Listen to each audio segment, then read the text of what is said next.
Hey, Connecticut. It's July 25th, and I've been passing a lot of information along to you guys over the year. But yesterday we took down 425 YouTube videos because we got our 7th restraining order. And it's censorship, folks. So here we go. I have a restraining order from a 2-year-old, a 7-year-old, a 12-year-old, many people I don't know, and I've never uttered their names. They have no standing. But I'm talking about prosecutorial misconduct, and the prosecutors are guilty of misconduct. But if you can bear with me, I'd like to expose quite a bit more, and for quite a long time. So let me put something on the screen. Excuse me, hold on. Here we go. Let's talk about these items today. It's incredibly important that you follow the page, or you won't understand why the court and the prosecutors are getting involved in something that is clearly a First Amendment right. So if you look at a lot of what's happening in the state and across the nation, they are closing prisons. We closed 3. We just closed in Connecticut our maximum security prison, which only had 65 inmates, and they're being sent to mental facilities which clearly cannot handle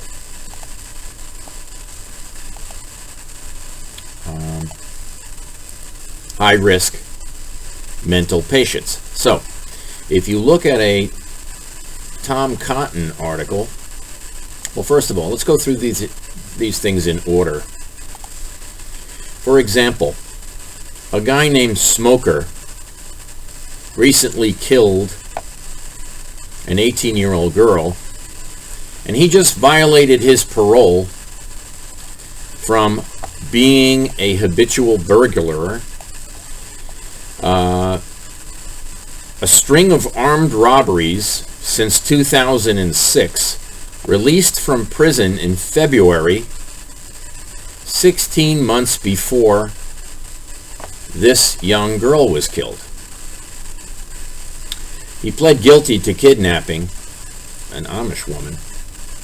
But these are the types of cases we can highlight all day long. There are hundreds of news articles daily which no one is reading.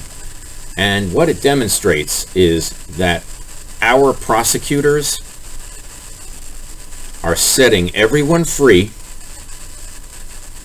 inviting every known criminal across Central America, paying them to come here, paying them when they arrive here to human traffic, sell drugs. For example, Connecticut just legalized marijuana, another addictive drug.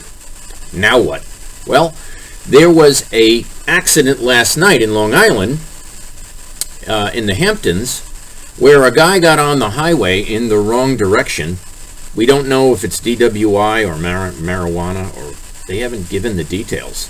So the media is covering up the death of 5 people in a car accident, hit by a car going the wrong direction on the highway.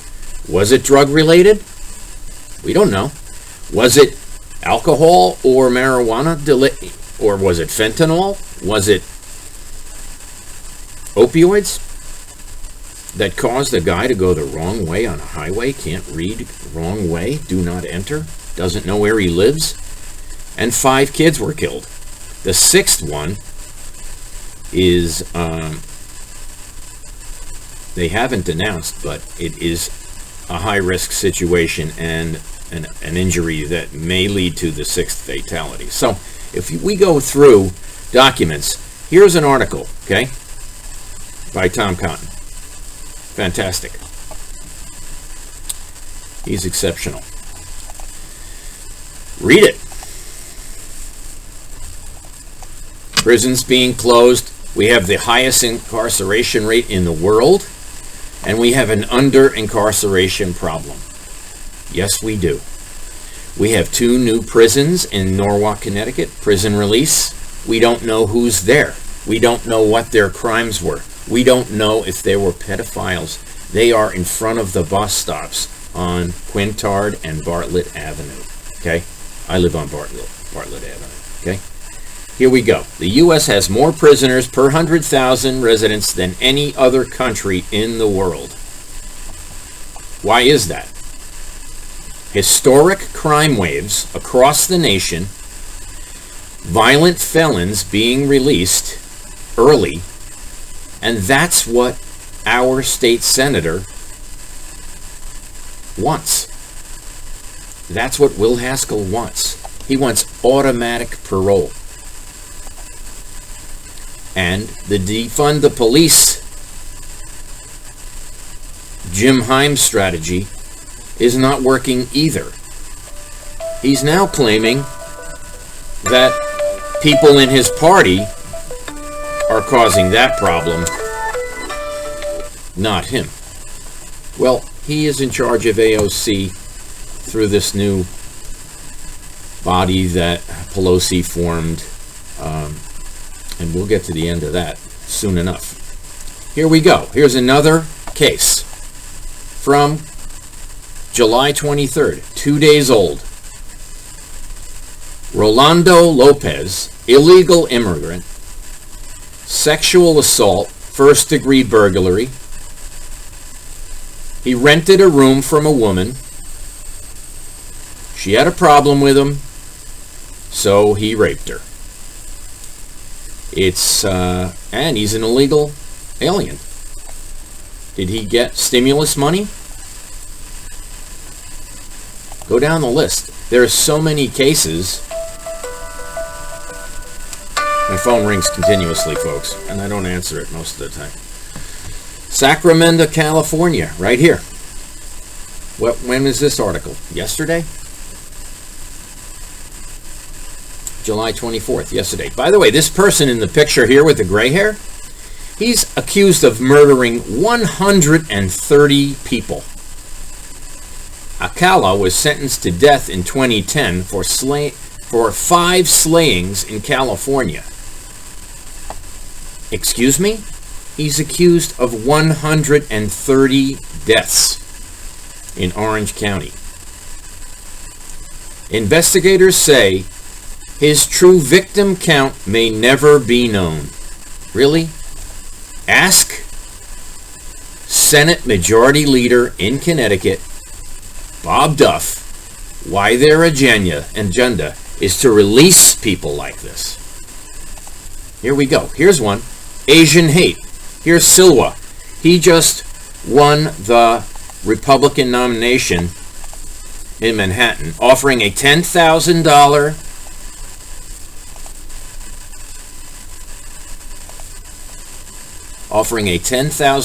reward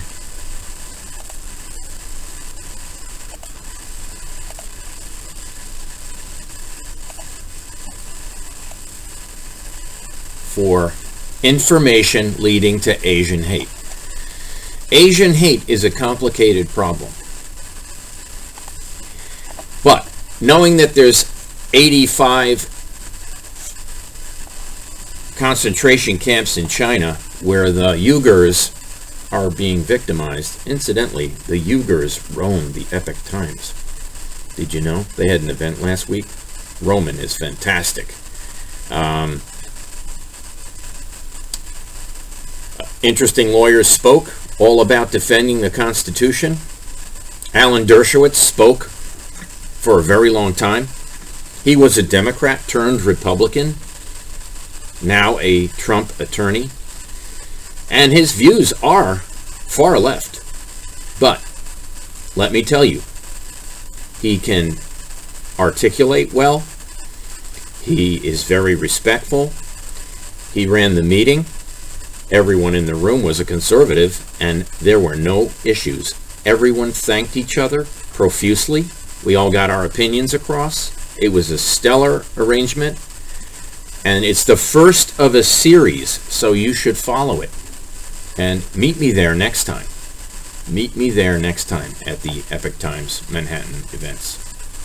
By the way, it's right across the street from Richard Blumenthal's Empire State Building, under the shadows of a Sith Lord. I just want to comment today on Deep Dive Sunday that we took down 425 half-hour videos, and we're going to start from scratch to comply with judges' orders about censorship. Yes, and it is a critical mistake for the state's attorney to do this, because now I have another avenue to get evidence of widespread misconduct. So, if anyone has a problem, email me. If there's something that you want to get out into the public, I'm happy to do it. Now we have limitations on us, so we have to be very careful about what we say. But let me tell you this. Now we have a censorship issue. Not a normal one. A difficult one to traverse. However, as a pro se litigator in the state of Connecticut, and there are many, we are discriminated against. I have never been able to serve a subpoena. I've never been able to depose anyone. I have 45 depositions that were recently denied. 45. We've been denied jury trials, articulation. We've been denied requests for production. We've been denied just about every single civil right in a court proceeding that you are allowed. We've been denied exculpatory evidence. I've had 3 trials where we were denied 911 calls of an axe murderer threatening people with an axe. Now, if you think that judge was fair, well, she was appointed, Heller was appointed by the defendant. Jacobs is involved in a trial with 911 calls appointed by the defendant. Provader worked for the governor of Connecticut for 10 years when Malloy was mayor of Stamford. Provader was chief counsel to the city of Stamford. Malloy made Provader a judge when Malloy got elected. Now we have problems with Lamont judges, okay, who deny fee waivers, especially in the Norwalk